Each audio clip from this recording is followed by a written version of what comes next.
Shalom, salam sejahtera bagi Bapak Ibu, Saudara-saudara, anak-anak yang dikasihi oleh Tuhan Yesus Kristus. Berjumpa kembali bersama saya Pendeta Eka di dalam renungan firman Tuhan pada hari ini, hari Senin 24 Oktober 2022. Sukacita dan damai sejahtera dari Tuhan Yesus kiranya menyertai hidup kita sekalian. Puji nama Tuhan. Pembacaan firman Tuhan hari ini sampai pada pembacaan Yesaya pasal yang ke-50. Kiranya firman Tuhan memberkati kita. Baik, sebelum kita akan merenungkan firman hari ini, kita berdoa bersama. Tuhan Bapa di surga, di dalam nama Tuhan Yesus, kami mengucapkan syukur dan terima kasih untuk setiap kebaikan Tuhan yang boleh nyata dalam hidup kami. Juga sampai hari ini Tuhan memelihara, dan kami mau terus memperdengarkan hati pikiran kami kebenaran firman Tuhan. Kau mampukan untuk kami dapat memahami dan mengerti apa yang Kau maksudkan. Kau juga menolong kami untuk kami dapat terapkan dalam hidup kami setiap hari. Terima kasih Bapa, inilah diri kami sedia untuk belajar firman Tuhan. Demi nama Tuhan Yesus kami berdoa. Haleluya, amin. Bapak Ibu Saudara-saudara, saya akan membacakan di dalam Yesaya pasal 50 ayat 4 sampai yang ke-11. Demikian firman Tuhan. Tuhan Allah telah memberikan kepadaku lidah seorang murid, supaya dengan perkataan aku dapat memberi semangat baru kepada orang yang letih lesu. Setiap pagi ia mempertajam pendengaranku untuk mendengar seperti seorang murid.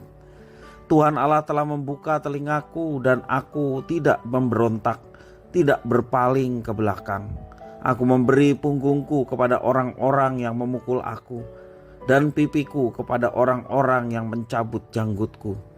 Aku tidak menyembunyikan mukaku ketika aku dinodai dan diludahi. Tetapi Tuhan Allah menolong aku, sebab itu aku tidak mendapat noda. Sebab itu aku meneguhkan hatiku seperti keteguhan gunung batu, karena aku tahu bahwa aku tidak akan mendapat malu. Dia yang menyatakan aku benar telah dekat. Siapakah yang berani membantah dengan aku? Marilah kita tampil bersama-sama. Siapakah lawanku berperkara? Biarlah ia mendekat kepadaku. Sesungguhnya Tuhan Allah menolong aku. Siapakah yang berani menyatakan aku bersalah? Sesungguhnya mereka semua akan memburuk seperti pakaian yang sudah usang. Ngengat akan memakan mereka. Siapa di antaramu yang takut akan Tuhan dan mendengarkan suara hamba-Nya? Jika ia hidup dalam kegelapan dan tidak ada cahaya bersinar baginya, baiklah ia percaya kepada nama Tuhan dan bersandar kepada Allah-Nya. Sesungguhnya kamu semua yang menyalakan api dan yang memasang panah-panah api, masuklah ke dalam nyala apimu dan ke tengah-tengah panah-panah api yang telah kamu pasang. Oleh tangankulah hal itu akan terjadi atasmu. Kamu akan berbaring di tempat siksaan. Bapak Ibu Saudara-saudara yang dikasihi oleh Tuhan Yesus Kristus, dalam memanggil seseorang menjadi hamba-Nya, Tuhan tidak membiarkannya berjuang sendiri. Tuhan memberikan lidah seorang murid untuk mendorong semangat mereka yang letih lesu dan telinga seorang murid agar peka mendengarkan firman Tuhan. Ketika seorang hamba melakukan tugasnya, ia akan mengalami penderitaan juga.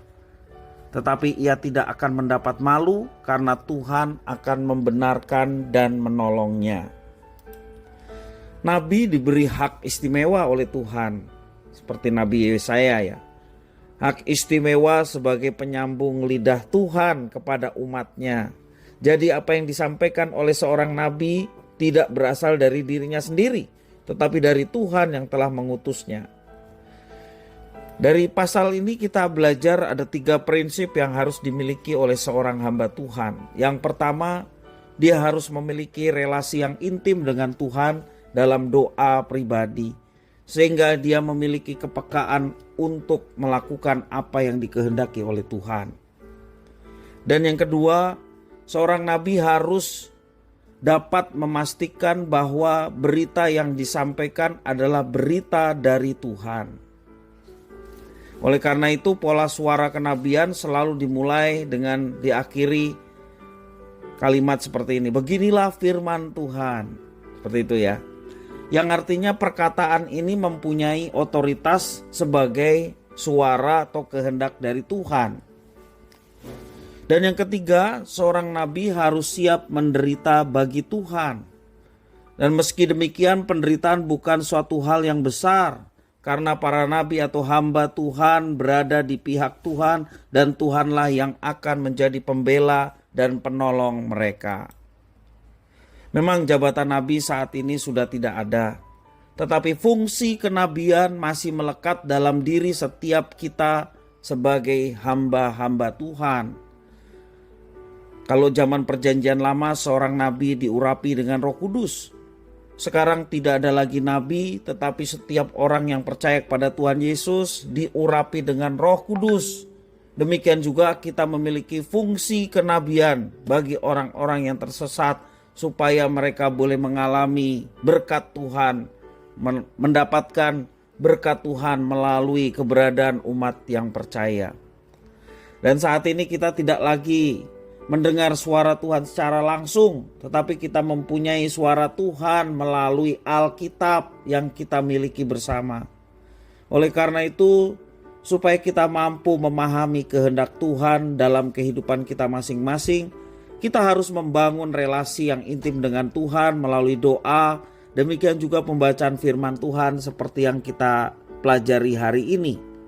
Pembacaan dan doa yang disiplin dan konsisten, itu yang menjadi keharusan bagi setiap orang percaya. Dengan begitu kita mempunyai telinga seorang murid yang peka akan kehendak Tuhan, dan juga lidah seorang murid yang mengucapkan kebenaran secara tepat. Kalaupun kita harus menderita oleh karena tugas pelayanan yang kita lakukan, percayalah bahwa Tuhan ada di pihak hamba-hambanya, di pihak setiap orang yang dengan rela hati untuk menjadi berkat bagi sesama, menyampaikan nilai-nilai kekekalan kepada banyak mungkin orang, sehingga mereka pun boleh mendapatkan berkat melalui kehadiran kita. Ingat, Tuhan menyertai orang-orang yang mau melayani.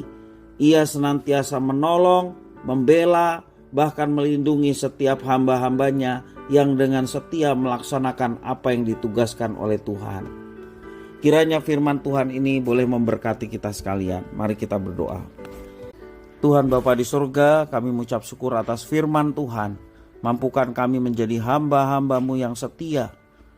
Kami boleh diberikan keberanian oleh karena Roh Kudus yang ada dalam hidup kami, untuk kami menyampaikan suara kenabian.